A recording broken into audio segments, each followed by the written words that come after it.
Basically, England's rogue as hell, and they're just spamming the colonists with Venmo requests, and the colonists are like, hey, we just had drinks, you know, we don't need to split the whole bill. And this is very uncouth behavior, I think, from Parliament. And if you're wondering where they got the audacity to act this way, you have to remember that England was a huge superpower, so the notion that the colonies would be declaring independence and war against England in just a few years' time would have been utterly preposterous to members of Parliament at the time. The 7 Years' War absolutely tanked Britain's finances, and they were desperate for cash, and not in a dignified way, but like a break open your kid's piggy bank so you can go back to the dog tracks type of way. Back home in London, the very punchable Prime Minister George Grenville faced growing political pressure and found it easier to just shift the financial burden from the people in England to the faraway colonists. All right, let's have some fun then. I'm going to go through these tax acts as quickly as possible.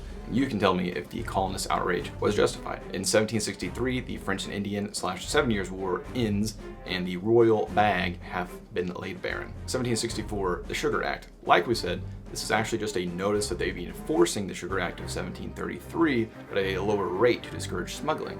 John Hancock in shambles, he was a smuggling kingpin, but all in all, the colonists said, fine, we'll pay the DoorDash rate. 1765, the Currency Act. This prohibited colonists from printing their own money. No more tap to pay, cash only. In effect, this cut the money supply and made it more difficult for colonists to pay back English creditors, which was to them clear favoritism. Very annoying. DoorDash rate, service fee, that's life. We can live with that. Also 1765, the Quartering Act. Despite the war being over, Parliament said that the troops are going to stay, and if there's no room in the barracks or the public houses, the colonists will have to foot the bill to put them up at the Marriott.